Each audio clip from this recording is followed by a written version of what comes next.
Well, hello, my name is Lucas Rabins. I'm a graduate student at Michigan State University, working with Dr. Bunting, Dr. Tierkoff, and Dr. Mack on the ice cream project.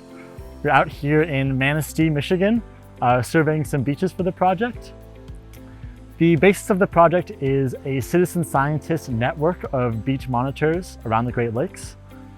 And we train citizen scientists how to fly drones. Then they can remotely collect the data for us, send it back to us.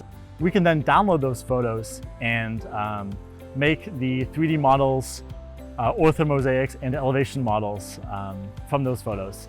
And we can give those data back to the communities to be used for management purposes. The applications of this data are really limitless for coastal management.